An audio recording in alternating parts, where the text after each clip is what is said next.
Hi, this is Maria of Rice, Beans, and Mixed Greens, and I am going to show you how to clean dandelions today. Yesterday I went out foraging. I was going to videotape, but it was pouring rain, and I didn't want to get my camera wet, so I didn't do that.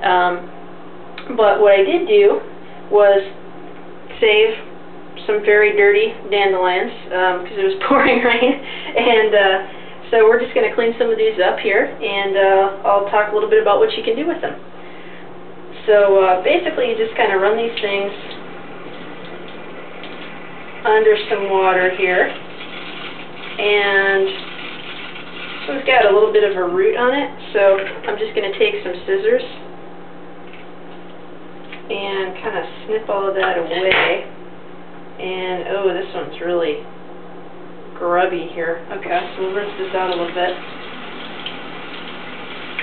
Sometimes when you cut these up, you find a little bit of a bud forming.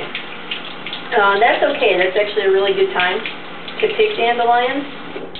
What you don't want is a dandelion that has already sprouted a flower, or I saved this one. This is a pretty mature bud going on. This would be starting to pop out in a couple of days.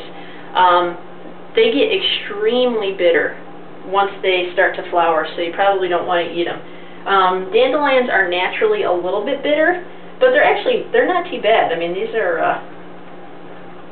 yeah, they're okay. I don't think you'd want to have just a plain old dandelion salad, but, you know, if you can stand the taste of arugula, you're not going to mind dandelions, I don't think.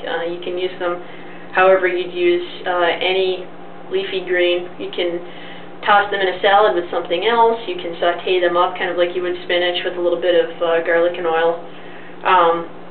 I'm probably going to have some with some scrambled eggs. I think that would be pretty tasty. And yeah, you could probably toss them in soup. A couple of other things. Trying to come up with ideas here. Dandelions are actually really nutritious.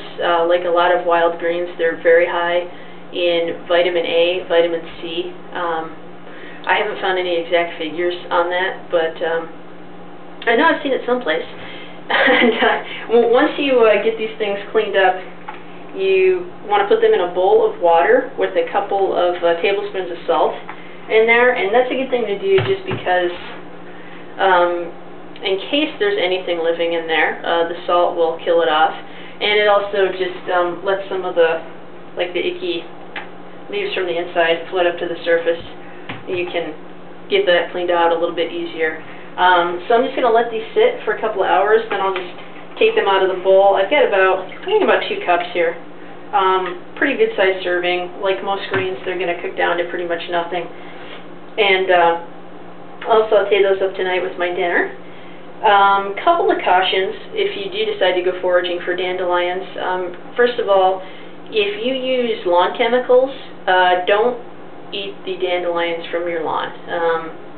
Yeah, it's just not very good for you. If you want to go out, you know, looking in a park or something, just try and go like along a tree line where you don't think that the ground maintenance crew might have gotten. And other than that, I mean, this is a great time to look for dandelions in Michigan. It's April 13th right now. They're really starting to come out. The next couple of weeks, I think, will be awesome. You can keep finding them throughout the summer as long as you get them before they've sprouted a flower. You're in pretty good shape.